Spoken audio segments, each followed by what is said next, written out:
के प्रकट भय। बोले मैया हम तो शंख चक्र गदा पद्म इसलिए लेके आए, एक मामा कंस जन्म लेते ही मार देता है, इसका वध कर देंगे।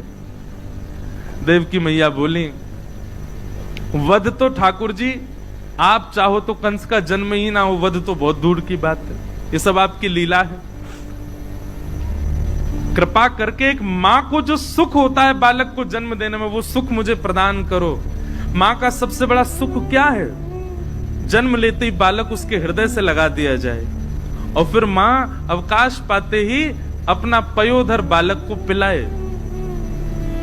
ठाकुर जी वही तो सुख है। मेरे 7 बालकों को कंस ने मार दिया, 6 बालक मार दिए, 7वें का जन्म ही नहीं हुआ। मैं यह सौभाग्य प्राप्ति नहीं कर पाई कि अपने बालकों को अपना पयोधर पान करा सकूं। कृपा करके आप परब्रह्म मेरे यहां पुत्र बन के आए हो, छोटे से बालक बन जाओ, मुझे अनुभव करा दीजिए ना कि हाँ सच में आप बालक बन के आए हैं, मेरा पयोधर पान कर रहे हैं।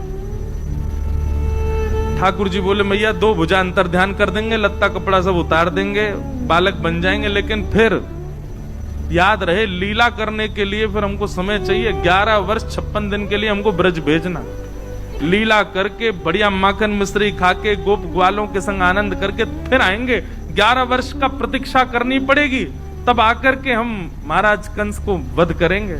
मंजूर हो तो बताओ। तो मैया ने दूसरा भाव अपनाया, बोले क्षण भर का संयोग मिले, उसके बाद भले ही 11 वर्ष का वियोग मिले, कोई दिक्कत नहीं, आप गोद में आओ।